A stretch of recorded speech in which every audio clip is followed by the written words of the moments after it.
मगर आपको पता चले कि आप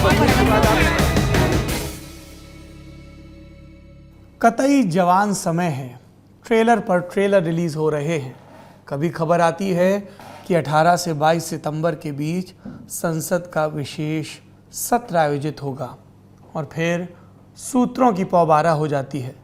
कोई मुनादी करता है कि महिलाओं के आरक्षण का कानून अब बनने ही वाला है।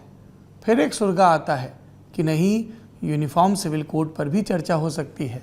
और उन सबसे इतर एक बात, वन नेशन वन इलेक्शन की, इस पर प्रतिक्रियाएं भी आने लगती हैं। विपक्षी खेमे में भी कहीं कहीं से स्वागत के स्वर, मसलन छत्तीसगढ़ के उप मुख्यमंत्री टी.एस. सिंहदेव का बयान। इन सबसे इतर ईडी की कुछ खबरें हैं जो अंदर के पन्नों पर दब जाती हैं अगर राज्य विशेष से जुड़ी ना हो।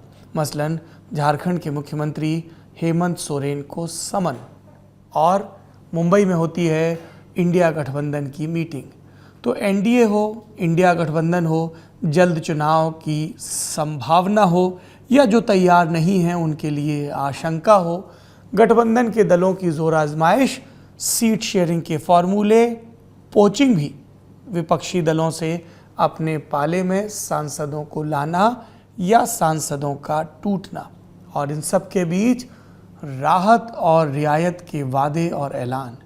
भारतीय राजनीति का दिलचस्प और द्रुत काल शुरू हो चुका है, क्योंकि जो अब तक प्रत्याशाओं में था वो प्रत्यक्ष है। आम चुनाव को लेकर तैयारियां जोरों पर हैं और जोरों पर हैं अटकलें। पर तैयारियों और अटकलों के बीच क्या होते हैं आकलन। और इसके लिए प्रस्तुत है ललन टॉप का ये वीकली पॉलिटिकल शो जिसका नाम है नेता नगरी। नेता नगरी में आज विस्तार से संसद के इस विशेष सत्र के क्या प्रयोजन हो सकते हैं, नरेंद्र मोदी, उनकी सरकार और उनकी पार्टी की क्या योजनाएं नज़र आ रही हैं, क्या अटकलें लग रही हैं, और विपक्षी गठबंधन ने मुंबई की बैठक के बाद ऐसी तीसरी बैठक, पहले पटना में आहूत हुई, उसके बाद बेंगलुरु में और अब मुंबई में, क्या संकेत दिए, क्या ऐलान किए, इन सब पर विस्तार से बात करेंगे। बातचीत में हमारे साथ जुड़ रहे हैं कई वरिष्ठ पत्रकार। आपका परिचय करवाते हैं। हमारे साथ हैं नेता नगरी की प्राणवायु राहुल श्रीवास्तव जी, बहुत बहुत स्वागत है आपका। इसके अलावा हमारे साथ नेता, अरे इनका प्रणाम स्वीकार करो भाई, प्रणाम है। मेरा प्रणाम पहुंचा नहीं क्या राहुल सर तक? स्क्रीन पर देखेंगे कैसे जब बोलेंगे राहुल सर? हाँ, ये आपको सुनाई दे रहा है ना? ये देखिए हैवी बेस वाली आवाज आई। राहुल जी स्वागत है आपका नेता नगरी में। नमस्कार सौरभ जी, बहुत बहुत शुक्रिया। इसके अलावा हमारे साथ जुड़ रहे हैं वरिष्ठ पत्रकार जो हमें बताएंगे कि ममता बनर्जी ने आज की मीटिंग के बाद प्रेस कॉन्फ्रेंस में अपने विचार क्यों नहीं रखे। जयंतो दा, बहुत बहुत स्वागत है आपका एक बार फिर से नेता नगरी में। जयंतो दा, मेरी आवाज पहुंच रही है? नमस्कार जी। नमस्कार। हमारे साथ जुड़ रहे हैं भारतीय जनता पार्टी को कवर करने वाले इंडिया टुडे के वरिष्ठ पत्रकार हिमांशु जी। हिमांशु जी, आपका भी बहुत बहुत स्वागत है। सौरभ जी, बहुत बहुत धन्यवाद जी। हम भी अब मुझे एक बार फिर से याद किया जी। और हमारे साथ जल्दी जुड़ेंगे वरिष्ठ टीवी पत्रकार राजदीप सरदेसाई मुंबई से। तो हमारे पास दिल्ली से लोग हैं, कलकत्ता से हैं और मुंबई से हैं। कोशिश करेंगे कि चेन्नई वाला कोना भी लांघें ताकि दक्षिण भारतीय राज्यों की राजनीति पर गहन और निरंतर नज़र रखने वालों से भी हम पॉलिटिकल अपडेट्स जान सकें, क्योंकि हमें पता है कि तमिलनाडु में द्रविड़ नेता, खासतौर पे जो डीएमके के नेता हैं, मंत्री हैं, उनके बरी होने को लेकर कोर्ट ने ऐतराज़ जताया और उस पर अपने ढंग से कार्रवाई शुरू की। और उसके बाद जो पूर्व मुख्यमंत्री हैं पनीर सेल्वम, उनको लेकर भी इसी तरह की न्यायिक सक्रियता नज़र आई है। तो वहाँ की राजनीति में भी बहुत कुछ हो रहा है। हम सिर्फ उत्तर, पश्चिम या पूर्व तक अपने आप को सीमित नहीं रखेंगे। आगे के एपिसोड्स में इस बात का खास ख्याल रखा जाएगा। चर्चा को शुरू करते हैं। सबसे पहले बात विशेष सत्र को लेकर चल रही अटकलों की। किसी ने कहा कि ये हो सकता है जो G20 का सफल आयोजन है उसको लेकर पीठ थपथपाई जाए, बधाई दी जाए देश को। फिर कहा गया कि अमृतकाल पर चर्चा हो सकती है। फिर कहा गया कि इसरो की सफलता पर चर्चा हो सकती है। इस तरीके की कई बातें कही गई हैं। कौन कौन सी बातें हमारे वरिष्ठ विद्वानों तक पहुंची वो भी जान लेते हैं। शुरुआत करते हैं राहुल श्रीवास्तव जी से। विशेष सत्र और इसके आयोजन को लेकर चर्चाएं, आप तक क्या खबर है? सौरभ, ये खबर हिमांशु ने ब्रेक की थी कि ये जो सत्र के आने की खबर के बाद है वो बड़ी फास्ट पेस्ड इवेंट्स थे। राहुल गांधी एक प्रेस कॉन्फ्रेंस करते हैं, विदेशी 3 अखबार की प्रतियां दिखाते हैं और कहते हैं कि $1 बिलियन बाहर गया, वापस आया, शेयर मार्केट को मैनिपुलेट किया गया, और बार बार इस बात की लाइन पे, टेम्पलेट पे जोर करते हैं कि प्रधानमंत्री नरेंद्र मोदी के मित्र जो हैं अडानी ग्रुप के बारे में, और उन पर आरोप लगाते हैं। अभी ये हेडलाइन में पुख्ता तौर पे पहुंचता और लगातार चलता उससे पहले खबर आ जाती है कि एक सत्र है, 5 दिनों का सत्र बुलाया गया है, और उसमें पॉसिबिलिटी ये है कि 1 नेशन 1 इलेक्शन का जो एक लेजिस्लेशन है उसकी पॉसिबिलिटी है, और उसके बाद उसके डायमेंशंस इतने वाइड, व्यापक हैं, और उसका जो इम्पैक्ट असेसमेंट है उसके अंदर क्लियर एडवांटेज जो बीजेपी को है हो सकता है, और उसका नुकसान जो इंडिया कोalition जो मीटिंग शुरू कर रहा था उसको हो सकता है।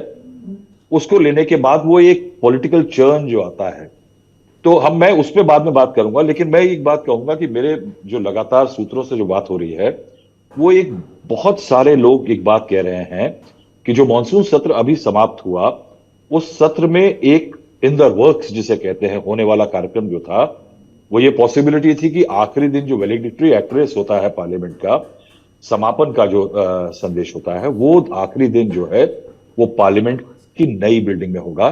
तो एक ट्रांजिशन जो है सफर पुरानी से नई बिल्डिंग का हो जाएगा, जिससे अगला सत्र जो है वो पूरा विंटर सेशन वहां हो सके।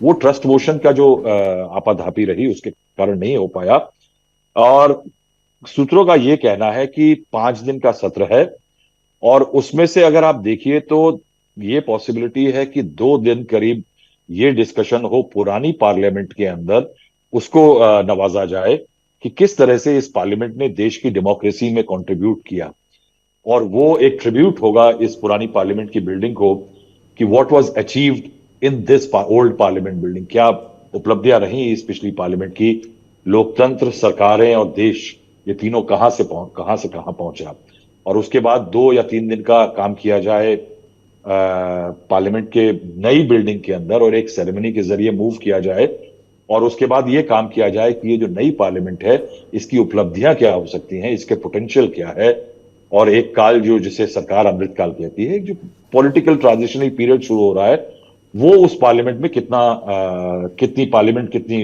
कंट्रीब्यूशन कर पाएगी। ये बातें हो रही हैं। उसके बाद कुछ सूत्रों का ये बड़ा जोर लगा करके कहना है कि अगर कोई बिल आ सकता है तो वो यूसीसी है, यानी यूनिफॉर्म सिविल कोड है। विमेन रिजर्वेशन बिल की भी बात हुई कि ये भी हो सकता है, लेकिन उसमें एक प्रॉब्लम ये है, हालांकि वो बिल काफी अच्छा, इंटरेस्टिंग बिल है, पॉलिटिकली अच्छा बिल हो सकता है अगर सरकार लाती है, क्योंकि अगर इंडिया कोalition के अंदर अलायंस हो रहा है और एकता दिख रही है 3 मीटिंग के बाद में, अगर आप देखें तो आज की बैठक में मैं कहूंगा बॉडी लैंग्वेज में एनर्जी बहुत ज्यादा नहीं थी, मगर एक जो फॉरबिडन फ्रूट था, जो हम हाई हैंगिंग फ्रूट मानते थे, कि कोalition सीट एडजस्टमेंट की बात पहली बार की गई इन तीसरी मीटिंग में, और उसके अंदर तो एक एलिमेंट ये है कि अगर विमेन रिजर्वेशन बिल सरकार लाती है तो आप ये समझिए कि कांग्रेस को उसका समर्थन करना ही पड़ेगा, और उधर इंडिया कोalition के 2 बड़े घटक, खासकर आरजेडी और समाजवादी पार्टी को ये बिल्कुल नहीं एक्सेप्टेबल होगा। मुझे याद है कि जब ये बिल राज्यसभा में पास हुआ था तो सांसद समाजवादी पार्टी के और के अंदर हाउस में धरना पे बैठ गए थे, और उनको मार्शल्स द्वारा फोर्सिबली निकालना पड़ा था। तो कुल मिलाकर के अब अटकलों की बात यह है कि इस इंटरेस्टिंग ये भी है कि प्रधानमंत्री नरेंद्र मोदी जो हैं वो यूएस के दौरे पे जाने वाले हैं, यूएनजीए के लिए, यूनाइटेड नेशंस के, और अगर प्रधानमंत्री नरेंद्र मोदी 21 तारीख को जाते हैं, ये सत्र 22 तारीख तक है, 21 को जाते हैं और बाद में भी जाते हैं, तो यानी आखिरी दिन जो सत्र होगा उसमें नहीं है। तो क्या कोई अगर बहुत बड़ा बिल आ रहा है, क्या उसके पास होने से पहले आखिरी दिन नरेंद्र मोदी दिल्ली से बाहर होंगे? ये थोड़ा सा सोचने की बात है। तो कुल मिलाकर के अगर मैं कहूं, ये 5 दिन का सत्र जो है, जो खबर अगर जो चली है कल से कि अगर 1 नेशन 1 इलेक्शन की बात होती हो तो उसमें एक कमेटी का गठन किया गया है, उसको क्रेडिबिलिटी प्रदान करने के लिए। ये मेरे ख्याल से पहली बार ऐसा हो रहा है कि एक एक्स प्रेसिडेंट, जो कि यूजुअली राष्ट्रपति जो होता है वो कॉन्स्टिट्यूशन की आखिरी सीढ़ी है। उसके बाद यूजुअली राष्ट्रपति कोई किसी भी कॉन्स्टिट्यूशनल या कोई भी गवर्नमेंट नियुक्त काम में नहीं आते हैं, क्योंकि उस पद की एक अलग गरिमा हो जाती है, यहां तक कि उनके ऊपर आईपीसी के केसेस वगैरह नहीं चल सकते। तो कोविंद साहब के तहत के अंदर एक जो कमेटी बनाई गई है कि वो प्रोब करेगी किस तरह से इस मामले पे आगे बढ़ना है। तो क्या जिस चीज के लिए अभी कमेटी बनी है, तो क्या 15 दिन के बाद उस पर कोई कवायद हो सकती है? बल्कि थोड़ा सा इस मामले में मुश्किल लग रहा है। अदरवाइज अगर देखें तो ये वन नेशन वन इलेक्शन वाली जो बातचीत है पूरी, उसमें अडवाणी जी ने, मुझे याद है कि 90s में शुरुआत की थी इसकी। उसके बाद लॉ कमीशन में जस्टिस रेड्डी ने इसकी बात की थी। साइमल्टेनियस पोल्स की 79th रिपोर्ट जो थी पार्लियामेंट्री स्टैंडिंग कमेटी की, उसमें भी इसका एंडोर्समेंट हुआ था। नीति आयोग, पीएम मोदी ने 2016 में बोला, नीति आयोग ने 2018 में हुआ, लॉ कमीशन ने एक 2018 में रिकमेंडेशन दी। कुल मिला के ये भी बातें हुई कि 5 कॉन्स्टिट्यूशनल चेंजेस चाहिए। मगर अभी इस मामले में थोड़ी सी, मैं कहूंगा कि थोड़ी सी कॉशन रखना पड़ेगा कि सरकार का एजेंडा जो है वो अभी बहुत क्लियर नहीं। आपने कई प्रेसिडेंट्स दिए और रामनाथ कोविंद की नेतृत्व में जो कमेटी बन रही है उसका भी जिक्र किया। आपको लगता है कि महिला आरक्षण बिल को लेकर भी इस तरह की सुदीर्घ प्रक्रिया की जरूरत है? क्योंकि इस पे तो कंसल्टेशन पिछले 2 डिकेड से चल रहा है, राहुल जी। देखिए, एक हाउस में पास्ड है और इसको ला करके लाने में सरकार की सबसे बड़ी मुश्किल बाहर की नहीं है, वो विपक्ष को तो डिवाइड कर देगी, मगर बीजेपी के अंदर भी बहुत सारे स्वर ऐसे हैं जो कि इसको एक्सेप्ट नहीं करते हैं। और इसी कारण से ये ठंडे बस्ते में गया था। ठंडे बस्ते में इतने साल रहने का कारण ये है कि बीजेपी में इसके अंदर लेकर के बहुत अंतर्द्वंद है। किस तरह के? और बीजेपी के बहुत सारे बैकवर्ड नेता और तमाम लोगों में अभी एक्सेप्टेंस इस बिल को लेकर के नहीं है। और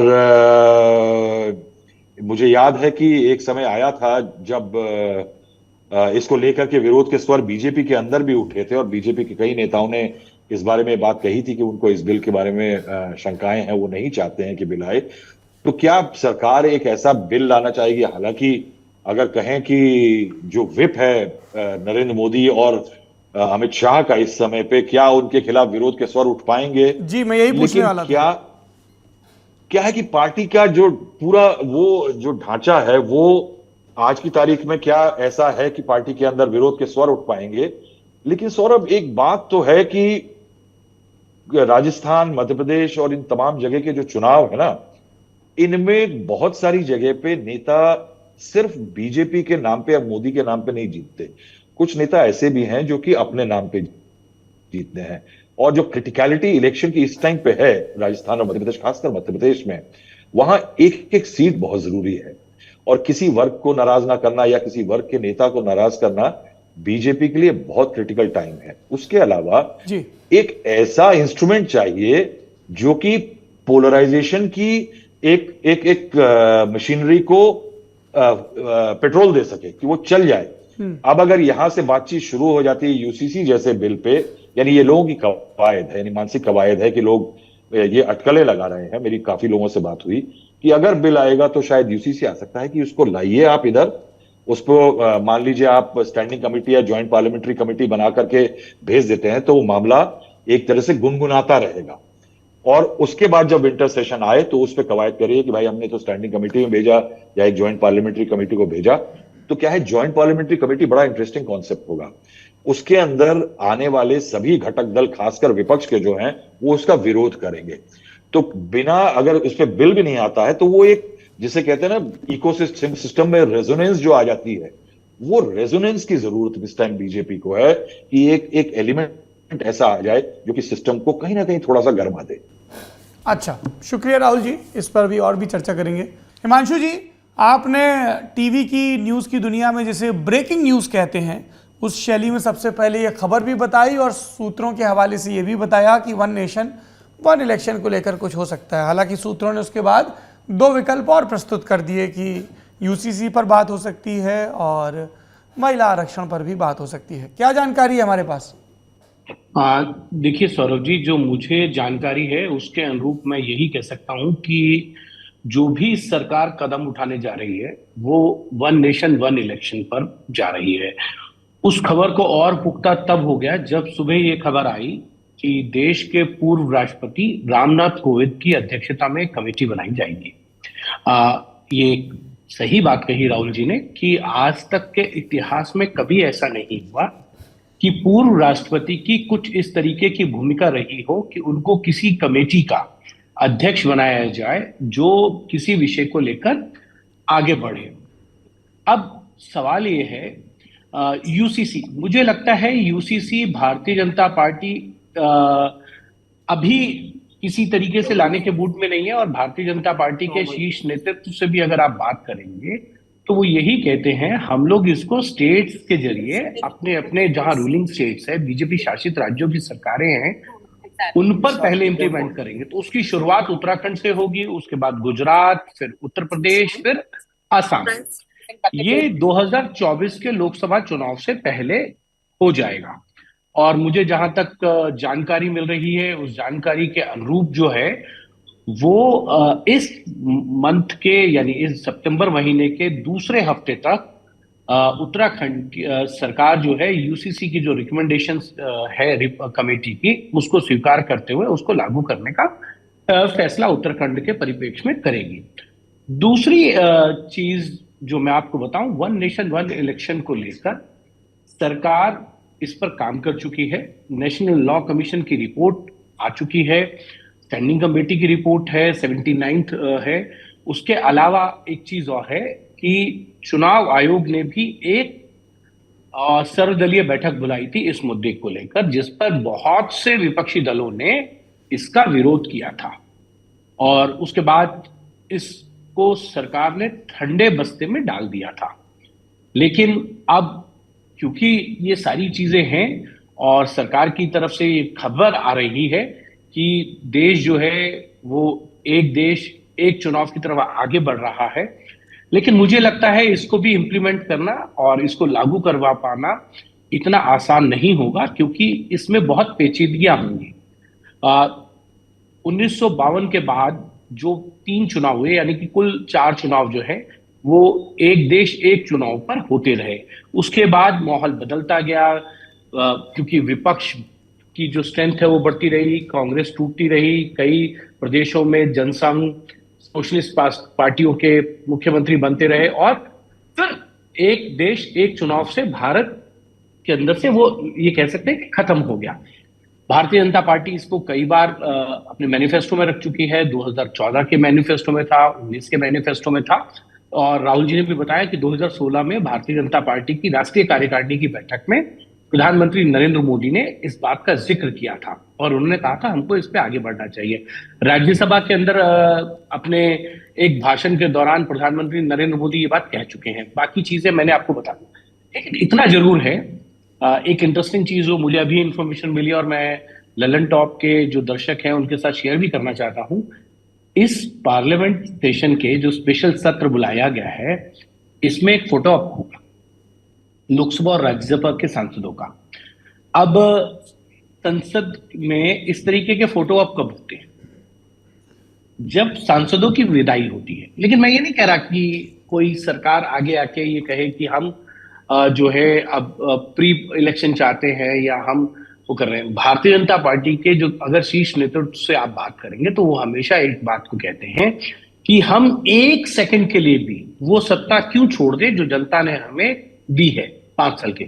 जितना समय है उसका सदुपयोग करेंगे हम, और वो सदुपयोग करके हम अपने राजनीतिक फायदे के लिए भी और जनता के लिए भी जो भी फैसले लेने होंगे वो लेंगे।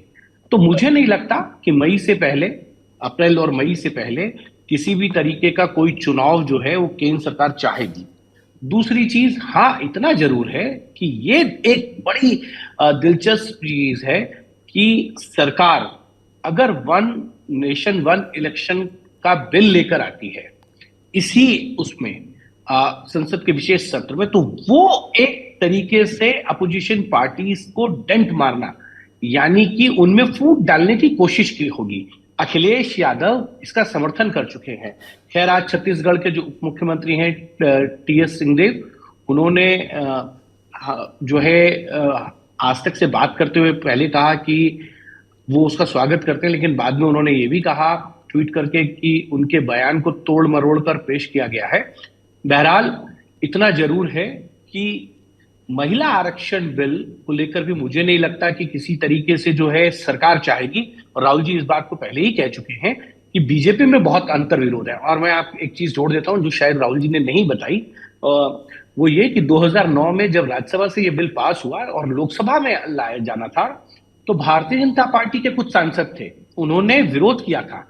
उन्होंने कहा था कि ये बिल नहीं लाया जाना चाहिए। उसके विरोध करने वालों में मैं अगर आपको बताऊं तो मुरली मनोहर जोशी, गोपीनाथ मुंडे, रमेश बैस, जो वर्तमान में महाराष्ट्र के राज्यपाल हैं, उन्होंने विरोध किया था। और तमाम सांसद, कांग्रेस की तरफ से भी विरोध हुआ था, संदीप दीक्षित और कई और सांसद थे जिन्होंने कहा था कि ये बिल नहीं आना चाहिए। और उसके बाद एक बीच का रास्ता निकाला गया था कि ये बिल क्यों नहीं आना चाहिए, क्योंकि राज्यसभा में मार्शल्स का प्रयोग हुआ था। सांसद जो विरोध कर रहे थे, जिन्होंने बिल की कॉपी फाड़ दी थी, जिन्होंने हो हल्ला हंगामा किया था संसद में, जिन्होंने पानी का गिलास तोड़ के अपने हाथ पर मार लिया था, कुछ सांसद थे। उनमें एक सांसद का नाम था कमाल अख्तर, जो समाजवादी पार्टी के हैं। उनके उसके बाद मार्शल्स बुलाए गए और मुझे लगता है, जहां तक मुझे ध्यान है, 9 सांसदों को बाहर किया गया था, जिसमें राजनीति प्रसाद थे, साबिर अली थे, कमाल अख्तर थे, सुभाष यादव थे। ये तमाम लोग थे जिनको मार्शल बाहर लेके गए थे। तो भारतीय जनता पार्टी की तरफ से ये कहा गया कि लोकसभा में हम मार्शल का प्रयोग नहीं होने देंगे। अब ये जो टर्निंग पॉइंट था, उसके बाद ये बिल ठंडे बिस्ते में चला गया। बीजेपी ने जब सरकार में आई 2014 के बाद, तो कोशिश जरूर की गई, लेकिन मुझे लगता है कि भारतीय जनता पार्टी अगर ये बिल लेके आएगी तो ये सही बात है कि विपक्षी दलों का विरोध बाद में अपने ही सांसदों का, अपनी ही पार्टी के लोगों का विरोध बीजेपी को झेलना पड़ेगा। और मुझे लगता है जब किसी की सांसदी या विधायकी की टिकट कट जाती है तो वो फिर किसी के अंडर नहीं रहते हैं, किसी के प्रेशर में नहीं रहते, किसी के दबाव में नहीं आते हैं, वो खुलकर अपना विरोध करते हैं। और ये समय समय पे भारतीय जनता पार्टी में दिखा भी है, चाहे नरेंद्र मोदी और अमित शाह का ये जमाना है, लेकिन ऐसा बहुत बार हुआ है कि अगर जिन सांसदों की, जिन विधायकों की टिकट कटी है, उन्होंने अपनी जोर आजमाइश पार्टी नेतृत्व के सामने की है। ये आपने आखिरी में बढ़िया कहा, टिकट कटी, क्योंकि तमाम मंत्रियों के माथे के पसीने की सांद्रता भी आजकल बढ़ रखी है इसी वजह से कि कहीं मेरा मैंने ये नहीं कहा, मैंने सिर्फ एक एग्जांपल दिया सर। नहीं, आपने नहीं कहा, मैं कह रहा हूं, पूरी जिम्मेदारी के साथ कह रहा हूं। क्योंकि कई जो राज्यसभा में बैठे हुए मंत्री हैं, उनकी चिंता ये है कि कौन सी सीट से लड़े, और लोकसभा में उस सीट पर जाएं तो जो राज्य की नेतागिरी है उसकी चपेट में ना आ जाएं। और सौरभ जी, कुछ एक जगहों पर यह भी बात चल रही है कि उन राज्यों के जो मुख्यमंत्री हैं, जो ना इधर हैं ना उधर हैं, उनसे भरपूर सहयोग मिलेगा कि नहीं मिलेगा। और जो लोकसभा वाले हैं, उनके तो अपने सर्वे को लेके वो हल्का नहीं ज्यादातर। जी बोलिए हिमांशु जी। कल जब ये खबर हम लोगों ने चलाई कि सरकार इस स्पेशल सेशन में आगे बढ़ेगी वन नेशन वन इलेक्शन पर, तो विरोधी दलों में बहुत, क्योंकि सारे अपोजिशन पार्टीज बॉम्बे में उनके लीडर्स हैं, तो मुझे एक मेरे दोस्त का फोन आया। उन्होंने कहा कि एक अपोजिशन पार्टीज के नेता हैं, वो आपका नंबर मांग रहे हैं और वो आपसे बात करना चाहते हैं कि खबर कहां से आई। तो कहीं ना कहीं हलचल है, और मुझे लगता है भारतीय जनता पार्टी स्ट्रेटेजिक रणनीति के तहत ये काम कर रही है, इसमें कोई दो राय नहीं है। वो भी चाहते हैं कि बाइपोलर हो जाए, द्विपक्षीय चुनाव हो और उसमें उनको फायदा होगा, और फिर ये उनका मानना है। नहीं, देखिए ऐसा है कि इसमें मैं दर्शकों की सहूलियत के लिए भी कह दूं, अब ये तो मुमकिन है नहीं। पहली चीज़, अगर वन नेशन वन इलेक्शन जैसा कोई भी बिल संसद में आएगा तो उसको इमीडिएटली सुप्रीम कोर्ट में चैलेंज किया जाएगा, और ये इतना महत्वपूर्ण कानून है कि ये कॉन्स्टिट्यूशन बेंच में जाएगा, तो ये फौरी तौर पे लागू होगा नहीं होगा, इसको लेके अभी नहीं। एक और चीज है, अब गठबंधनों की सरकार का दौर है। 1977 के बाद गठबंधन की सरकारें बननी शुरू हो गई थी पूर्ण रूप से, केंद्र में भी राज्यों में भी। अब सवाल ये उठता है कि अगर कहीं गठबंधन की सरकार है, मैं फॉर एग्जांपल ये बात कहता हूं, महाराष्ट्र में गठबंधन की सरकार है, कल शिवसेना या अजीत पवार बाहर चले जाएं तो सरकार के पास नंबर्स की कमी हो जाएगी।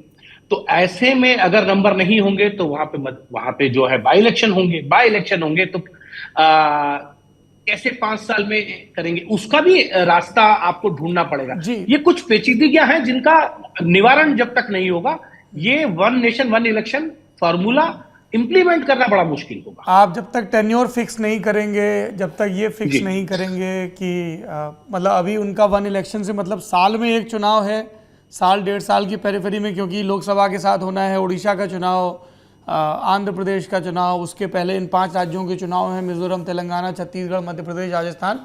तो अभी चर्चाएं हैं और महिला आरक्षण बिल पर भी चर्चाएं चल रही, टिकट वितरण, टिकट कटौती, इन सब पर भी आएंगी। जयंतो दा, हाँ बोलिए। क्या खबर है ममता बनर्जी के खेमे से? देखिए, ये जो इशू है, ये इशू एक देश और एक चुनाव, ये ममता जी के लिए भी नई इशू तो नहीं है, क्योंकि जैसे राहुल भी जिक्र कर रहे थे कि अडवाणी जी के समय भी चर्चा हुई थी और बार बार डिफरेंस लेवल में चर्चा हुई है। और मैं खुद ममता जी से बात किए और क्या एक्चुअली उनका ओपिनियन है। ऑन रिकॉर्ड तो अभी तक कुछ बोले नहीं है और प्रेस कॉन्फ्रेंस भी आज किए नहीं है, बिना प्रेस कॉन्फ्रेंस मतलब बॉम्बे से चले आए। ममता जी का कहना है कि ये जो इशू है, ये इशू थियोरेटिकली मतलब ऐसे नहीं है कि उनके खिलाफ है। अच्छी बात है, अगर स्टेट एक्सचेकर में खर्चा कम हो जाए, अगर सब लोग अगर कॉन्सेंसस हो जाए तो अच्छी बात है। लेकिन प्रैक्टिकली इतना हड़बड़ी में अचानक ये करने का जरूरत क्या है? ये क्या पॉलिटिकल स्ट्रैटेजी है या इसको सीरियस इंटेंशन है? पहले ये सोचना पड़ेगा। इसीलिए मैं पब्लिकली नहीं बोल रहा हूं, क्योंकि मुझे समझना है क्या है। देखिए, कुछ स्टेट है जहां पहले चुनाव होना करना पड़ेगा। जैसे 2000 थियोरेटिकली, अगर हाइपोथेटिकली अगर 2026 ममता बनर्जी का चुनाव है तो 2024 में लोकसभा के साथ अगर हो जाए तो 2 साल पहले ममता बनर्जी को चुनाव करना पड़ेगा। जैसे अभी यही चर्चा हो रहा था कि एक इलेक्टेड चीफ मिनिस्टर कहेंगे कि हम आम जनता के सपोर्ट लेके चीफ मिनिस्टर बने हैं और सेंटर हमारा वो 2 साल आप नहीं ले सकते हैं, हम मैंडेट 2 साल बाद ही लेंगे। तो इसमें कॉम्प्रोमाइज करना पड़ेगा। और जिसको 2 साल ज्यादा रहना है वो कैसे रहेंगे? कॉन्स्टिट्यूशनल क्राइसिस होगा क्या? उसमें लॉ चेंज होगा क्या? उसमें प्रेसिडेंट रूल करके वो स्टेट रहेगा और क्या उसमें कॉन्सेंट होगा? सबसे बड़ी बात ममता जी कह रहे हैं कि एक फेडरल स्ट्रक्चर है।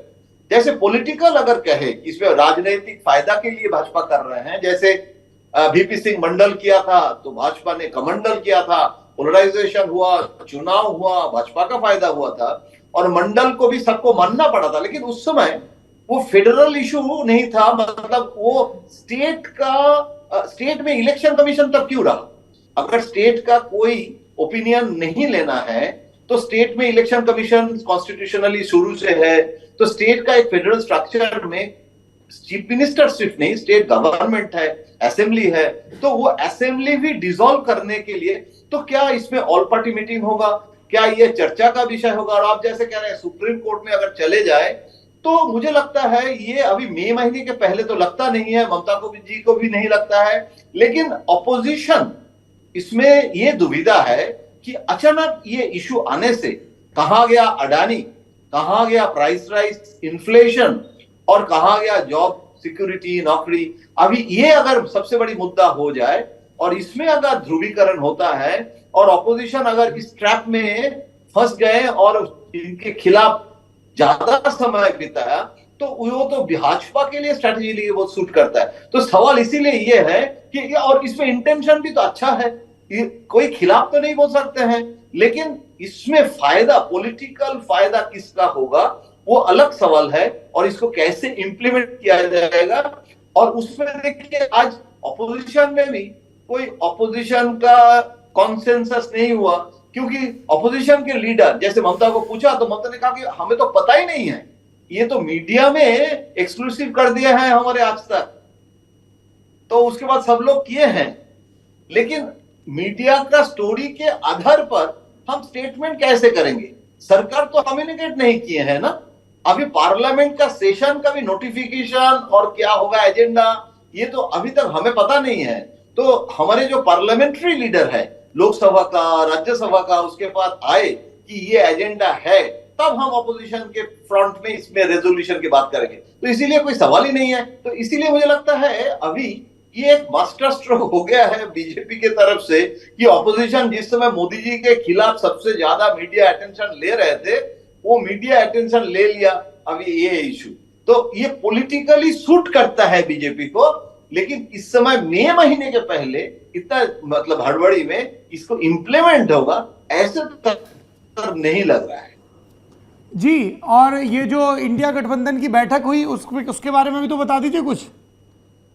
देखिए, उसमें सबसे बड़ी बात है, मुझे ये समस्या है, समझ में नहीं आ रहा है, राहुल गांधी जी अभिषेक जी से मिले हैं और उस मीटिंग में जहां तक मेरा जानकारी है, अगर गलत होगा तो माफी मांगूंगा, लेकिन अभी तक मेरे पास जो जानकारी है, कोई प्रेस रिलीज नहीं किया कि अडानी जी के इशू में राहुल गांधी इतना बड़ा प्रेस कॉन्फ्रेंस करने जा रहे हैं, इसके ऊपर चर्चा नहीं किया। दो इशू में अभिषेक और राहुल गांधी का चर्चा हुई थी। एक तो है केजरीवाल ममता जी को फोन किए थे और केजरीवाल बहुत नाराज थे क्योंकि ये जो दिल्ली में अजय माकेन जी भी डेली बोलते हैं कि हम 7 सीट लड़ेंगे, 7 सीट लड़ेंगे, और चीफ मिनिस्टर जितने हैं सब लोग कह रहे हैं Rahul Gandhi prime minister candidate होंगे, और इसीलिए आपको भी बोलना पड़ा कि केजरीवाल प्राइम मिनिस्टर होंगे। ममता जी को भी, बॉबी हाकिम को बोलना पड़ा कि Mamata Banerjee prime minister candidate होंगे। तो उसमें राहुल गांधी को अभिषेक बनर्जी कह रहे हैं कि कम से कम आप लीडर हैं, आप तो चीफ मिनिस्टर को ये कह सकते हैं कि बॉम्बे समिट के पहले अगर आप कहेंगे कि प्राइम मिनिस्टर कैंडिडेट हैं और हम लोग भी कहेंगे, तो क्या इसमें अपोजिशन का कोई यूनिटी का छवि आएगा? तो ये चर्चा हुई थी और केजरीवाल के साथ भी अभिषेक मिले थे। तो केजरीवाल और कांग्रेस में जो मतलब आपस में थोड़ा दूरी कम करने के लिए भी तृणमूल बनर्जी आने के लिए, मतलब ममता जी को आने के लिए कहा था केजरीवाल। ममता बनर्जी पर्पस डाइवर्ट किए हैं और अभिषेक को आगे बढ़ा दिया। वो भी मैं सोच रहा था क्यों आगे बढ़ा है, जब सीबीआई एनफोर्समेंट मतलब छाप मार रहा है उस समय क्या अभिषेक को और ज्यादा प्रोएक्टिव करके दिल्ली भेज रहे हैं ममता? बता नहीं है क्यों, रीजन मुझे भी पता नहीं है सर। आपके चैनल में ये सुविधा है, आपके प्रोग्राम में बहुत फ्रैंकली जो मन में आता है वो बोल सकता हूं, इसलिए बोल दिए हैं।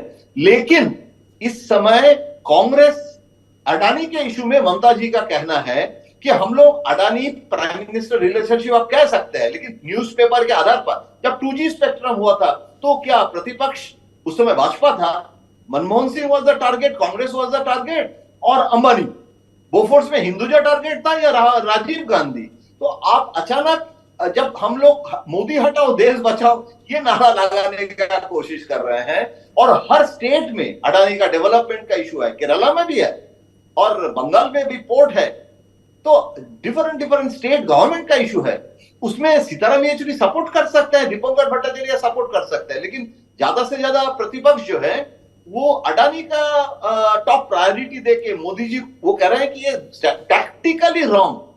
तो इसीलिए मुझे लगता है कि पता नहीं है, राहुल गांधी और इंडिया के प्लेटफॉर्म में प्रेस कॉन्फ्रेंस किए हैं, मुंबई इंडिया के प्रेस कॉन्फ्रेंस किए हैं, और जो शेड्यूल था, जो रिटर्न जो है कि लोगो बनाना, कमिटी बनाना, प्रोग्राम बनाना, तो वो छोड़ के अचानक अडानी के इशू, तो मुझे लगता है कि अपोजिशन का आज का मीटिंग फर्स्ट 2 मीटिंग से ज्यादा खराब हुआ है। आज ये जो सिलसिला है और जो मूड बना है, वो मूड में बहुत enthusiastic consequence in this meeting नहीं हुआ, और मोदी जी ने भी इसीलिए समय मांगा कि जो बोलना है सोच समझ के बोलेंगे, अचानक कुछ नहीं बोले हैं। आज हमारे साथ मुंबई से जुड़े हैं वरिष्ठ टीवी पत्रकार राजदीप सरदेसाई, जिनको प्रेस कॉन्फ्रेंस से इतर इन नेताओं के बीच बीते 24-26 घंटे 48 घंटे में क्या बातचीतें हुई फोन पर और फिर आमने सामने, उसके बारे में पता है। बताइए राजदीप जी, सीट शेयरिंग को लेकर क्या तय हुआ अंदर खाने? देखिए, पहले तो आप ये टीवी पत्रकार वर्ड यूज करते हैं, ये गलत है। पत्रकार कहिए, हम टीवी करते हैं, डिजिटल करते हैं, प्रिंट करते हैं, हम मल्टीमीडिया हैं। एक सेकंड, अगर आप कहें कि मेरे साथ हैं सौरभ डिजिटल पत्रकार, will I feel offended? No sir, I am a digital पत्रकार, यू आर अ टीवी पत्रकार, इसमें क्या हो गया? नहीं, मैं पत्रकार हूँ, मल्टीमीडिया हूँ। मैं अभी आपके साथ डिजिटल कर रहा हूँ, इसके पहले मैंने टीवी पर एक विश्लेषण की थी, मैंने एक आर्टिकल भी लिखा है इस पूरे ऑपोजिशन मीटिंग पर। तो हमारे साथ हैं टीवी पत्रकार जो डिजिटल और प्रिंट के लिए भी कभी कभार काम करते हैं, ये ठीक है? अरे बिल्कुल, वेरी नाइस, ये मुझे अच्छा लगा। मल्टीमीडिया कहिए। नए नए जमाने के साथ जुड़ जाइए। हमारे साथ हैं वो पत्रकार जो अपने परिचय को लेकर खास से सशंकित रहते हैं और बार बार स्क्रिप्ट में रद्दो बदल करवाते हैं, राजदीप सरदेसाई। जी नमस्कार सौरभ भाई। नमस्कार राहुल जी। अब मुझे बताइए, प्रेस कॉन्फ्रेंस के भाषण हमने सुन लिए, अंदर खाने क्या तय हुआ? देखिए अंदर खाने, मुझे देखिए जब हम इस मीटिंग के लिए आए थे ज्यादा कोई आशा नहीं थी कि कोई मेजर ब्रेक थ्रू होगा। इनफैक्ट कल तो एक बड़े नेता ने मुझे कहा था कि ये कोऑर्डिनेशन वगैरह सब बाद में होगा, हम धीरे धीरे चल रहे हैं। अब आप देखिए आज जो अनाउंसमेंट्स हुए हैं उसमें कोऑर्डिनेशन कमेटी 14 लोगों की होगी, 13 तो नाम आ गए हैं, एक और नाम जुड़ना है सीपीएम से। और ये कहा गया है कि तुरंत सीट शेयरिंग पर बात होगी, तुरंत, ये वर्ड यूज किया गया है, इमीडिएटली। और इसके साथ साथ पब्लिक मीटिंग्स पर हम जाएंगे।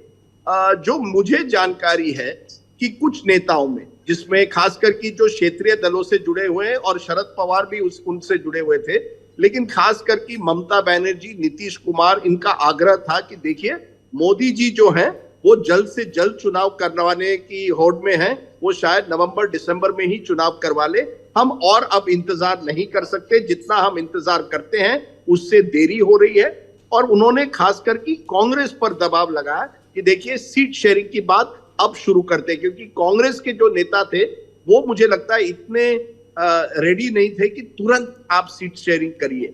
अब उसमें ममता बनर्जी ने जोर लगाया और नीतीश कुमार ने इस बात पर जोर लगाया कि जब तक आप सीट शेयरिंग पर बात नहीं करेंगे तब तक इसी तरह से ये 5 स्टार होटल में बैठकर ये तो पॉलिटिकल टूरिज्म हो गई है, अब आपको सहयोगी दलों के साथ बात करके सीट शेयरिंग की बात करनी है। उसमें शरद पवार का कहना था क्या हम 350 से 400 ऐसे सीट आइडेंटिफाई कर सकते हैं जहां 1-on-1 लड़ाई हो सकती है। तो इस बात पर लगभग एक समझौता हुआ कि चलिए एक कोऑर्डिनेशन कमेटी बनाते हैं। और पवार साहब को कहा गया कि आप कह रहे हैं कि 350-400 सीटों पर 1-on-1 फाइट हो सकती है, आप इसमें जुट जाइए पवार साहब, आप हमें बताइए कि रास्ता कैसे, आप कोऑर्डिनेशन कमेटी के साथ जुड़ जाइए। तो सिग्निफिकेंटली शरद पवार को इंक्लूड किया गया और फिर हर पार्टी को कहा गया आप अपना एक नुमाइंदा उस मीटिंग में रखिए और उनके साथ डायलॉग होगा। मुझे लगता है कि जो बातचीत हुई है वो इसी पर हुई है, 350 से 400 सीटों पर। ऐसा नहीं कहा गया है कि बंगाल में ये तय है कि लेफ्ट और टीएमसी साथ में लड़ेंगे। इनफैक्ट सीताराम येचुरी ने मुझे कहा है कि मैंने साफ कहा है कि हमारे स्टेट यूनिट ने कहा है कि हम टीएमसी के साथ समझौता नहीं करेंगे, हम चुनाव अकेला लड़ेंगे। उसी तरह से केरल में साफ है, लेफ्ट आमने सामने होंगे। जहां तक दिल्ली का सवाल है, जो मुझे कहा गया है कि अरविंद केजरीवाल बिल्कुल तैयार है कांग्रेस के साथ 7 सीटों के लिए समझौता करने के लिए। पंजाब में अभी तक स्थिति क्लियर नहीं है कि कांग्रेस क्या वाकई केजरीवाल के साथ समझौता करेगा। लेकिन जो शब्द यूज किया गया और राहुल गांधी ने उसको कुछ हद तक प्रेस कॉन्फ्रेंस में भी यूज किया है, फ्लेक्सिबिलिटी, यानी हम तैयार हैं कुछ गिव एंड टेक के लिए। और ये गिव एंड टेक जो है, शरद पवार का कहना था कि हमने महाराष्ट्र में ये जो मॉडल की है, महाराष्ट्र विकास आघाड़ी की, उसमें गिव एंड टेक है। उसी तरह से महाराष्ट्र विकास आघाड़ी की मॉडल को आप नेशनल लेवल पर ले जाइए, जहां आपकी ताकत है वहां आप लड़िए। तो उन्होंने उदाहरण दिया कि कोंकण में जैसे शिवसेना की ताकत है तो शिवसेना वहां लड़े, मुंबई में कांग्रेस और शिवसेना दोनों ताकतवर है तो अलग अलग जगहों में कांग्रेस और शिवसेना लड़े। पश्चिम महाराष्ट्र में जहां एनसीपी ताकतवर है एनसीपी लड़े, मराठवाड़ा में तीनों पार्टियां लड़े एक साथ में कुछ समझौता करके, और विदर्भ में कांग्रेस को जोर दिया जाएगा। तो ये महाराष्ट्र मॉडल को नेशनल करने की बात है। देखिए जब हम सीट शेयरिंग की बात करते हैं सौरभ भाई, 2 या 3 ही स्टेट है जहां मुश्किलात हो सकती है। मैंने दिल्ली का एक उदाहरण दिया, एक पंजाब हो सकता है जहां मुश्किलात है, और बंगाल और केरल में तो साफ है कि ये आमने सामने लड़ेंगे। अब बात होती है यूपी की। अब यूपी में ये मुझे कहा गया है कि समाजवादी पार्टी और जयंत चौधरी का कहना है कि समाजवादी का पार्टी का कहना है कि हम लीडर हैं, हम आपके साथ सीट शेयरिंग की बात करेंगे, बट ये जानिए कि लीडरशिप समाजवादी पार्टी की रहेगी। पवार जी ने, क्योंकि मैंने सुना है पवार जी ने काफी कुछ इस मीटिंग में ये जो सीट शेयरिंग के को लेकर कहा कि जो जिस राज्य में नंबर 1 पार्टी है उस पार्टी को आप एक तरह से रिस्पॉन्सिबिलिटी दीजिए कि आपको ये सीट शेयरिंग ऐसा करना है कि सबको साथ लेकर आगे बढ़ना है।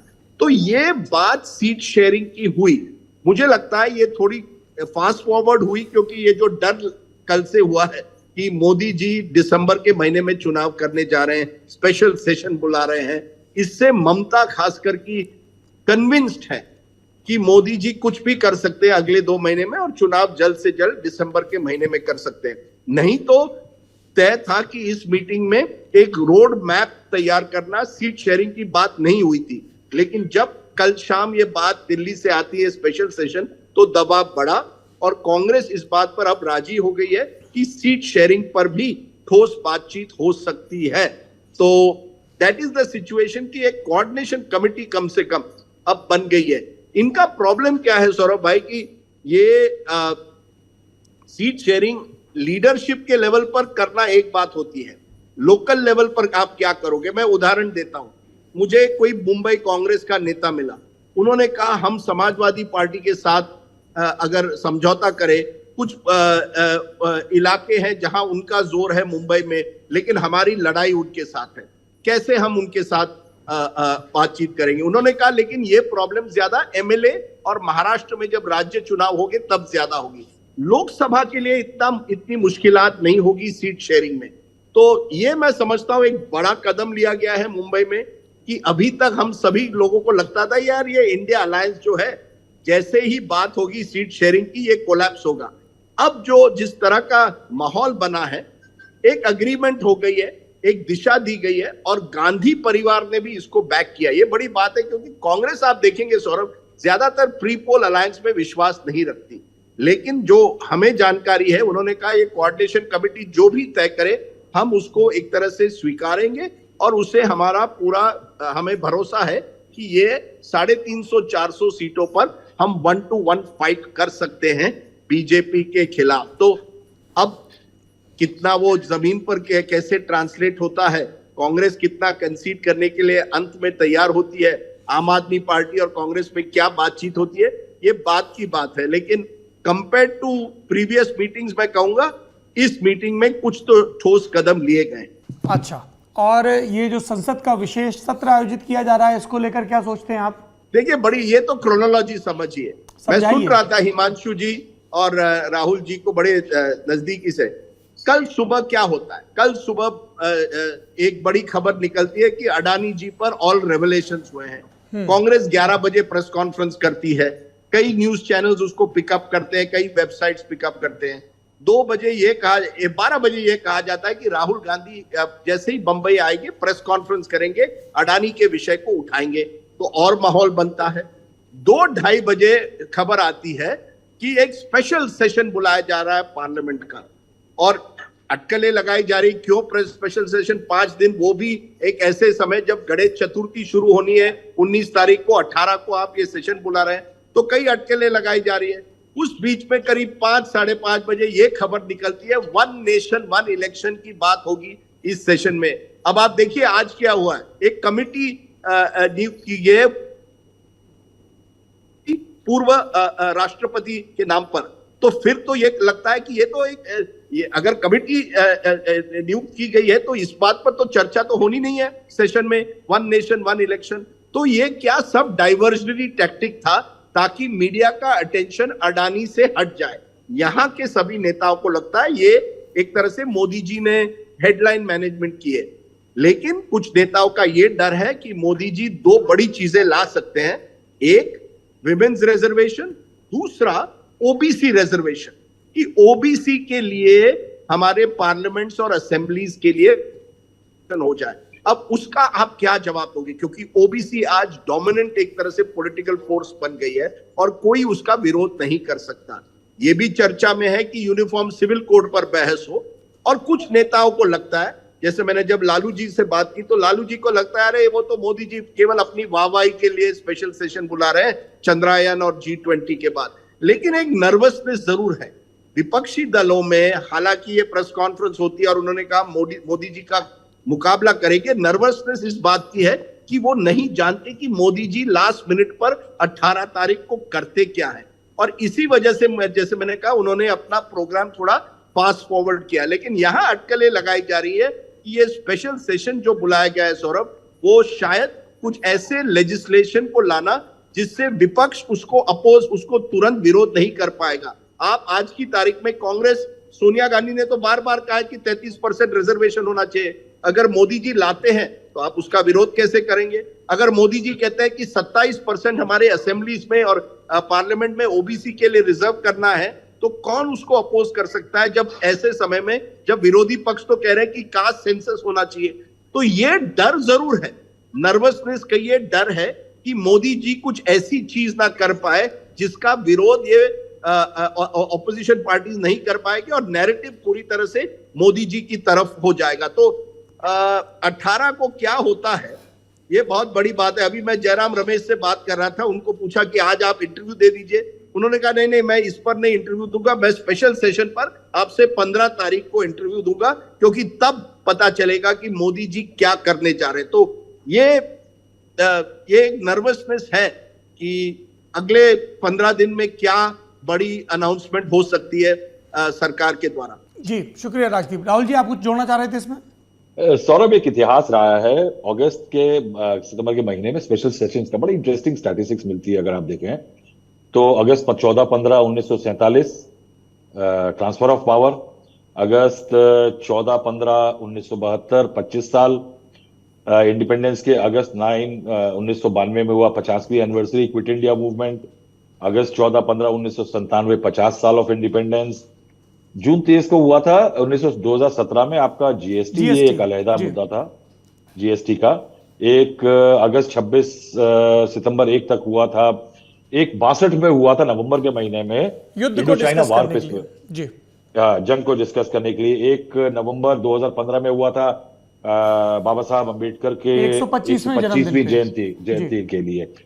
लेकिन ये जो है पूरी कवायद, जो जिस तरह से खबर राजदीप ने उसको डिस्कस किया कि एक हेडलाइन मैनेजमेंट के लिए, मुझे इसमें पॉलिटिकल लॉजिक दिखती है। देखिए, आपने ऐसे समय पे जब एक गठबंधन अपने आप को, यानी हम ये लिंकेज है, जरूर इस इंडिया मीटिंग से लिंकेज है।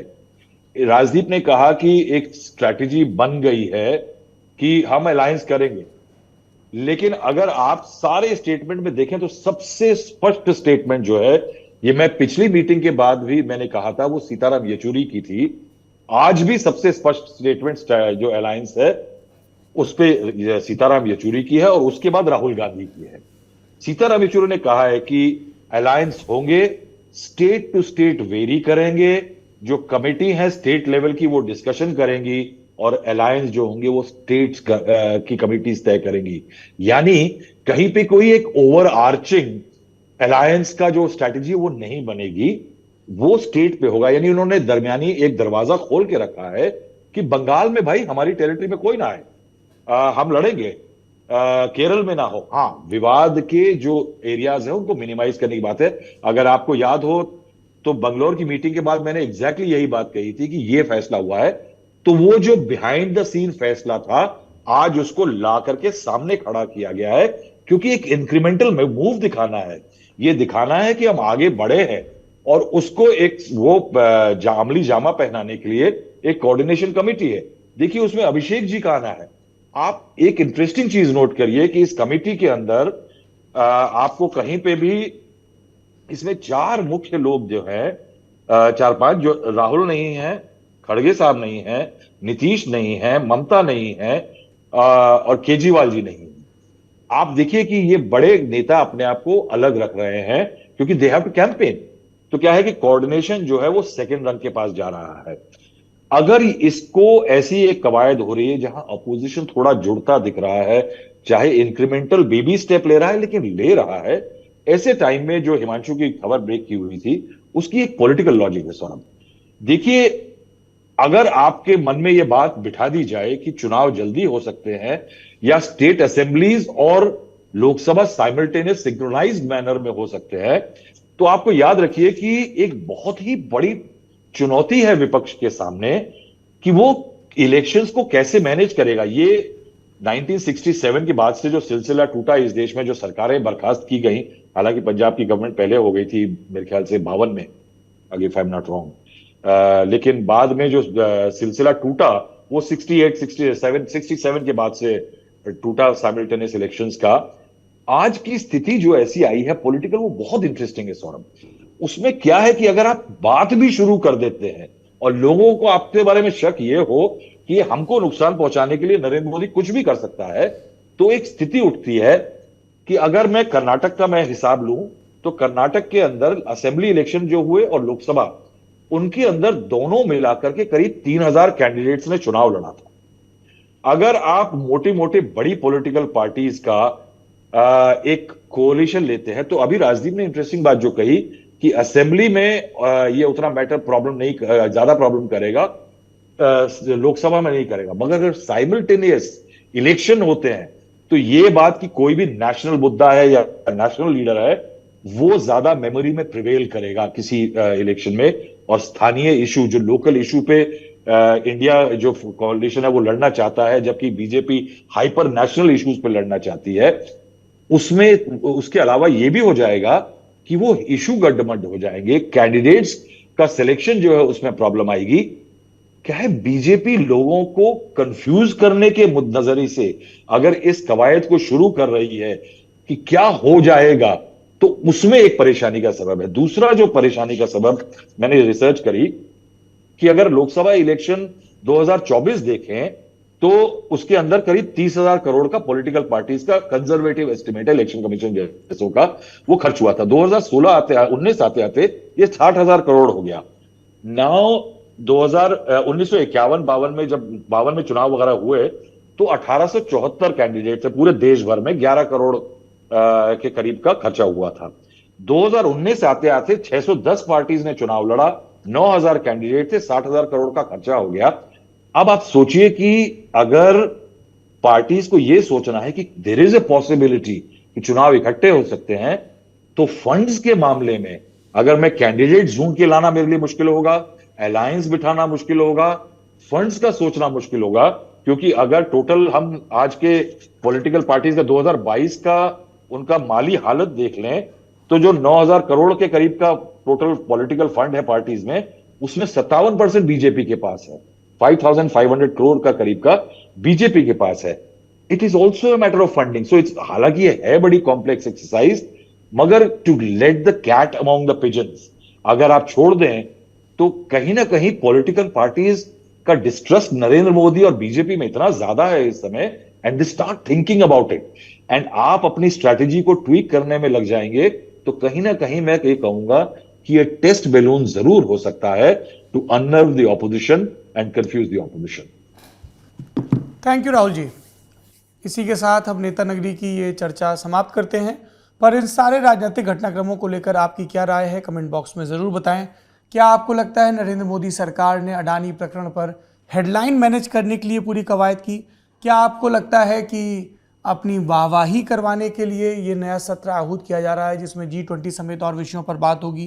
क्या आपको लगता है कि विपक्ष को एक बार सरप्राइज़ किया जाएगा जिस तरीके से कश्मीर में धारा 370 और 35A को निष्प्रभावी किया गया और एक बड़ा फैसला लिया गया, वैसा ही कोई फैसला लिया जा सकता है महिला आरक्षण के हक में, यूनिफॉर्म सिविल कोड के मुद्दे पर, या वन नेशन वन इलेक्शन के प्रोसेस को आगे बढ़ाया जा सकता है? क्या कई विधानसभा चुनाव को क्लब किया जा सकता है और जैसा विपक्ष के कुछ नेताओं ने अंदेशा जताया लोकसभा के चुनाव को कुछ महीने पहले खिसकाया जा सकता है? बहुत सारी ये अटकलें हैं जिन पर लगातार बातचीत हो रही है। इसके बारे में आप अपनी राय बताइए। हम बढ़ते हैं नेता नगरी के अगले पड़ाव की तरफ। नेता नगरी के सत्र का नाम है जवाबदेही। कुछ दर्शकों के चुनिंदा सवाल लेते हैं। पहला सवाल ये आकाश का सवाल है। सौरभ भाई, एशिया कप में भारत पाकिस्तान के बीच होने वाले मैच को लेकर क्या तैयारी है? वो कौन सा पल है जो आपको आज भी याद है?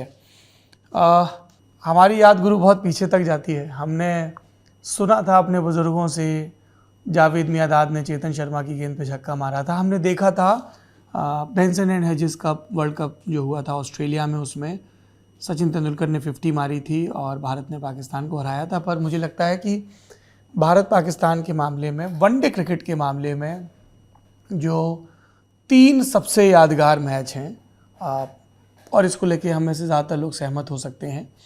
एक 1996 का बेंगलुरु का मैच है जिसमें जो सबसे ज़्यादा मोमेंट याद किया जाता है, जिसमें वेंकटेश प्रसाद ने आमिर सुहेल का डंडा उड़ाया था, या फिर अजय जडेजा ने आखिरी के 2-3 ओवरों में वसीम अकरम और वकार यूनुस की कुटाई की थी, है ना, या नवजोत सिंह सिद्धू ने अच्छा खेला था। ये सब उसको बार बार याद करते हैं। दूसरा वो सेंचुरियन वाला मैच है जिसमें शोएब अख्तर की धुलाई की थी सचिन तेंदुलकर ने, और वो भी बहुत कमाल का ऐतिहासिक मैच था। उसमें भी सईद अनवर ने बहुत अच्छा खेला था, लेकिन सचिन के नेतृत्व में बाकी सब पूरी टीम के प्रयास के ज़रिए हमने सफलता हासिल की थी, जबकि सचिन उसमें इंजर्ड भी हो गए थे। तीसरा मैच जो मोहाली में हुआ था 2011 का वर्ल्ड कप का सेमीफाइनल, जिसमें अगेन सचिन को बहुत सारे जीवनदान मिले थे और 80 का जो आंकड़ा है उसके इर्द गिर्द वो आउट हुए थे। पूरी टीम का संवेद प्रयास रहा था। हम लोगों के लिए सन्नाटा भी था क्योंकि युवराज सिंह लोकल हीरो, पहली गेंद पे उनका डंडा उड़ गया था, लेकिन डंडा उड़ा था, ये LBW हुए थे, लेकिन बॉलिंग में उन्होंने अच्छा परफॉर्मेंस किया था। ओवरऑल भी उनको इसीलिए मैन ऑफ द टूर्नामेंट मिला था। तो ये 3 सबसे यादगार मैच हैं भारत पाकिस्तान के वनडे के जो हमें याद आ रहे हैं, और अब देखते हैं कौन सी नई मेमोरीज जुड़ती हैं। पिछला वो T20 वाला मैच है, हमें ध्यान है हम लोग एक इलेक्ट्रॉनिक्स की शॉप में थे, रेफ्रिजरेटर ख़रीदने गए थे। तो इलेक्ट्रॉनिक्स की शॉप बड़ी दिलचस्प थी, उसमें बहुत सारे टीवी लगे होते हैं, और उसमें चल रहा था T20 का भारत और पाकिस्तान का मैच, जिसमें विराट कोहली स्क्रीन पर थे, इनिंग पर थे, आखिरी ओवर और भरपूर रोमांच था, और वो भी हम लोग जीते थे, और पूरा इलेक्ट्रॉनिक्स दुकान में जितने लोग थे सब लोग खुश हो गए थे। तो ऐसी बहुत सारी मेमोरीज हैं। आलोक का सवाल है, अगला सवाल। सौरभ सर, क्या आपने शाहरुख की जवान का ट्रेलर देखा? क्या जवान गदर 2 और पठान का रिकॉर्ड तोड़ पाएगी?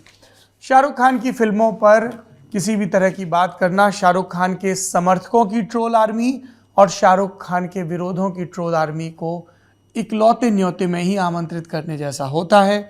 मैंने जवान का ट्रेलर देखा है, फास्ट पेस वाली मसाला फिल्म जैसा ये ट्रेलर है, जो उनके फैंस को खूब पसंद आ रहा है।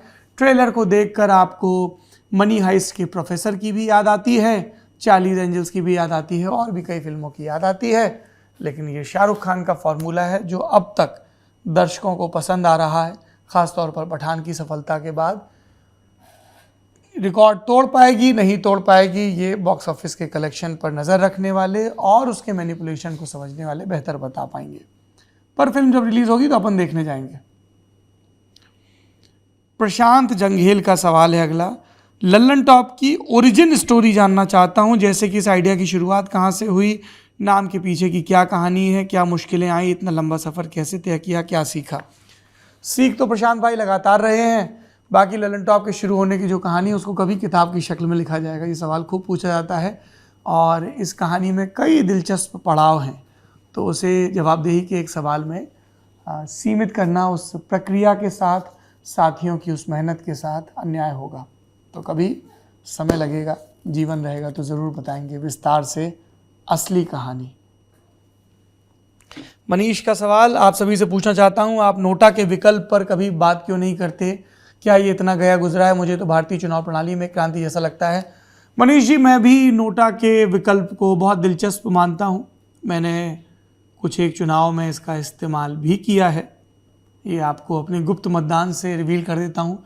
किन चुनाव में किया है ये नहीं बताऊंगा, पर मुझे लगता है कि नोटा एक ज़रूरी किस्म का सुधार है कि जो भी राजनीतिक पार्टियां या निर्दलीय प्रत्याशी हैं, अगर आप उन्हें अपना वोट नहीं देना चाहते और ये बात दर्ज भी कराना चाहते हैं कि आप सभी उपलब्ध विकल्पों को खारिज कर रहे हैं, तो नोटा एक अच्छा विकल्प है। कई लोग इसकी उपादेयता पर संदेह जताते हैं, पर मुझे लगता है कि अगर कभी ऐसा होता है कि कई कॉन्स्टिट्यूंसीज में नोटा को मिला वोट जीतने वाले को मिले वोट से ज़्यादा होगा, तब इस तरह की चुनाव सुधार प्रक्रिया भी आगे हो सकती है कि फिर जब नए सिरे से वहाँ पर चुनाव हो, सुधार होने के बाद, तो उन प्रत्याशियों को चुनाव लड़ने का विकल्प न मिले, क्योंकि उन्हें एक बार पहले ही जनमत खारिज कर चुका है। पर ये आगे के चुनाव प्रचार हैं।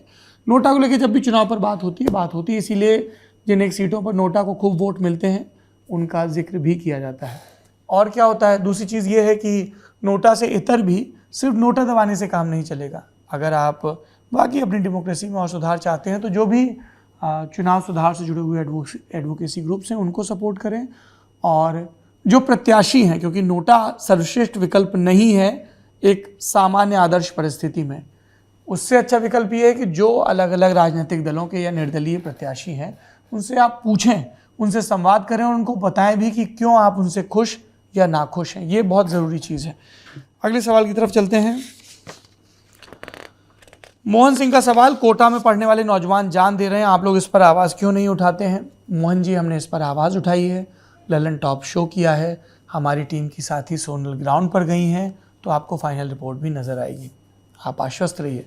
आपकी नाराज़गी को मैं समझता हूँ, उसके पीछे की संवेदनशीलता को भी समझता हूँ, पर इतनी मैं आप लोगों से भी उम्मीद कर सकता हूँ कि सब धान 22 पसेरी ना तौलें, और अगर किसी और मीडिया आउटलेट से गुस्सा है तो उसको ललन टॉप पर उस गुस्से को उतारने से पहले एक बार चेक कर लें कि हमने इस विषय पर क्या किया। पूरा एक मुकम्मल ललन टॉप शो किया गया था और उसी दिन टीम को रवाना भी किया गया था, ताकि इस पर लगातार बात हो, सिर्फ जब कोई बड़ी दुर्घटना हो जाए तब ही बात ना हो। ये थी इस हफ्ते की जवाबदेही सीरीज़। अब बढ़ते हैं आखिरी पड़ाव की तरफ, सेक्शन जिसका नाम है फुर्सत की सलाह। फुर्सत की सलाह में पहली किताब यश की धरोहर, क्रांतिकारियों के संस्मरण, राहुल फाउंडेशन ने इसे छापा है और ये अद्भुत किताब है, जीवन पर गहरा असर डालने वाली किताब। इसमें शहीद राजगुरु, अमर शहीद सरदार भगत सिंह, चंद्रशेखर आज़ाद के साथ यश की धरोहर, शहीद नारायण दास खरे और शहीद सुखदेव, ये जैसे चैप्टराइजेशन है मैंने आपको एज इट इज़ पढ़ दिया है। इसे 3 क्रांतिकारियों ने लिखा है जो आज़ाद, भगत सिंह, राजगुरु, सुखदेव इन सब के साथी थे और जिन्हें इनमें से कुछ को उम्र कैद हुई थी, कुछ को कुछ और सज़ा हुई थी और बाद में बरी हुए थे ये लोग। भगवान दास माहौर, सदाशिव राम मलकापुरकर और शिव वर्मा।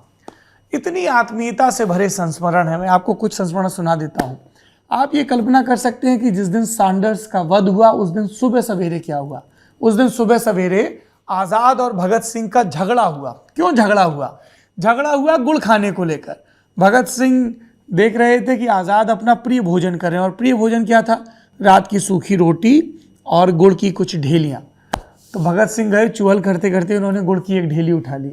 आज़ाद समझ गए और थोड़े नाराज़ हुए, बोले देखो हमें खाना खा लेने दो। रणजीत भगत सिंह का पार्टी में नाम था।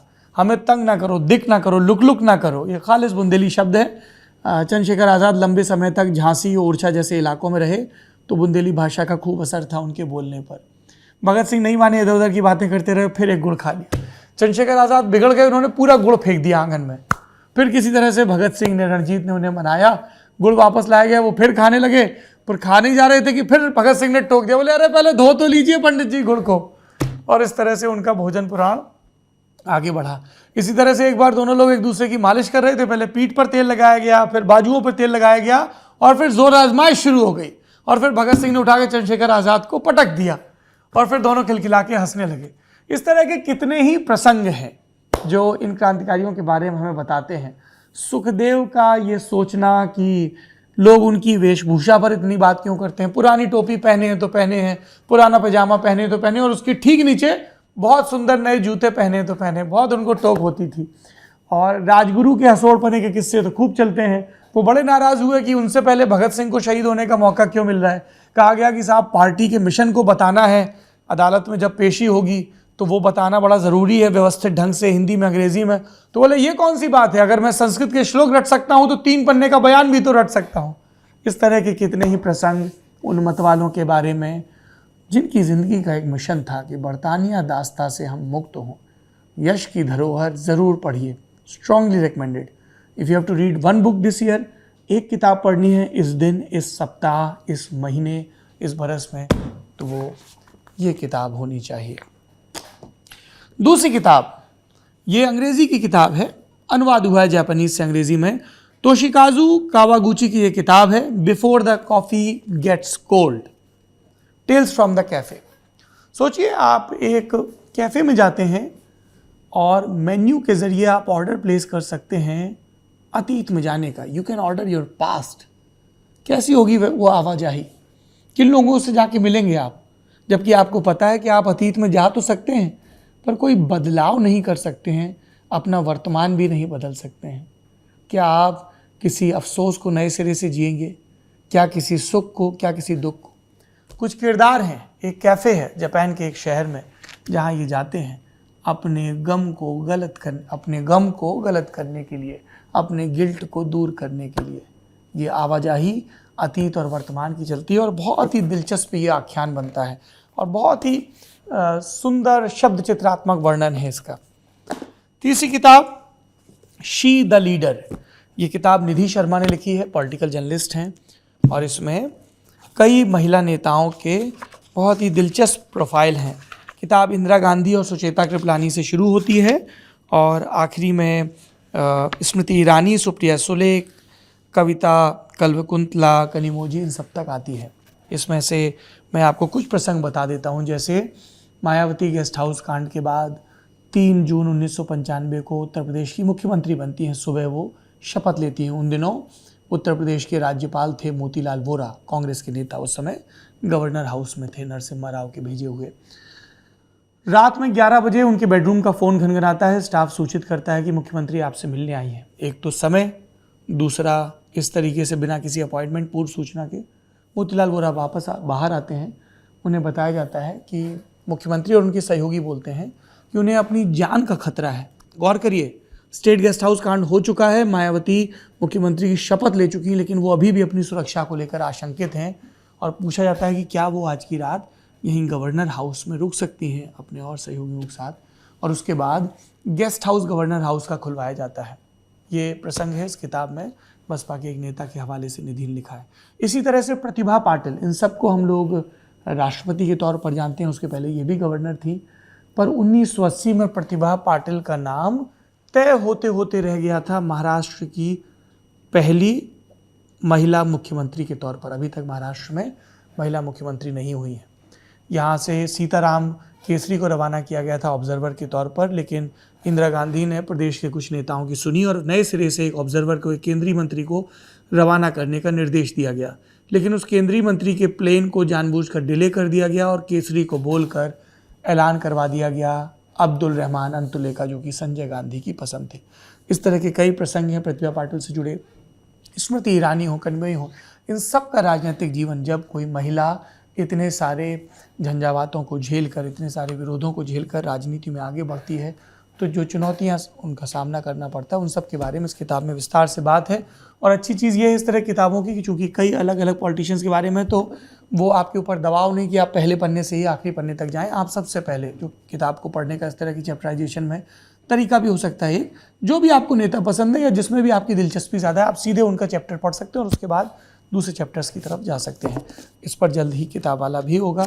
ये 3 किताबें इस हफ्ते की वीकेंड रिकमेंडेशन में हैं। संगीत के मामले में बात करूं तो मैं पिछले दिनों त्रिपुरारी शरण जी से मिला था। त्रिपुरारी शरण जी को आप लोगों ने किताब वाला में देखा, माधोपुर के घर में वरिष्ठ नौकरशाह रहे हैं, ब्यूरोक्रेट रहे हैं, और उन्होंने कुछ जमैका के म्यूज़िक का जिक्र किया। जब उन्होंने जिक्र किया तो हमने उसको डाउनलोड भी कर लिया। हैरी बेलाफोंटे, इनका जमैका फेयरवेल, इस गाने का जिक्र हुआ और इसके बहाने फिर वहाँ से आने वाले और भी संगीत को सुना गया, गुना गया। आप लोग बताइए, आप क्या नया संगीत डिस्कवर कर रहे हैं इसके बारे में। फिल्मों की जहाँ तक बात है, हमने गुरु ओपेनहाइमर भी देख ली। क्या कमाल की अद्भुत फिल्म है, ज़रूर देखिए। उसका स्क्रीन प्ले पब्लिश हुआ है, उसको भी ज़रूर पेंसिल लेकर पढ़िए। उसके बाद हमने रॉकी रानी की प्रेम कहानी भी देख ली और मैं कह सकता हूँ कि ये नोलन का सर्वश्रेष्ठ काम है ओपेनहाइमर। सच लेयर्ड फिल्म, उसके विज्ञान से डरिए मत, आसानी समझ में आ जाएगी, पर वो विज्ञान से ज़्यादा है वो कहानी। रॉकी रानी की प्रेम कहानी करण जौहर की पॉलिटिकली सबसे ज़्यादा मैच्योर फिल्म है और जितने भी स्टीरियोटाइप्स हैं, जितने भी छद्म सत्ता के केंद्र हैं हमारे परिवारों के अंदर, या हमारे जो बायस हैं, चाहे वो इंटेलेक्चुअल एरोगेंस का बायस हो या फिर कुछ भी ना जानने का बायस हो, पुरुष होने का, स्त्री होने का, भेदभाव सहने के बाद भेदभाव करने का, इन सब के बारे में फिल्म बहुत ही सटल और एंटरटेनिंग ढंग से टिप्पणी करती है। अब इस वॉच लिस्ट में अगली फिल्म है ओ माई गॉड 2, उसको भी ज़रूर देखा जाएगा। आप लोग बताइए इन दिनों क्या देख रहे हैं। नेता नगरी का ये सफ़र फिलहाल यहीं पर समाप्त होता है। उम्मीद है अगले सप्ताह फिर मुलाकात होगी। अपना खूब ख्याल रखिए। शुभ रात्रि। शुभ रात्रि थोड़ी होगा, अपना खूब ख्याल रखिए। शुभ दिन और शुभ रात्रि।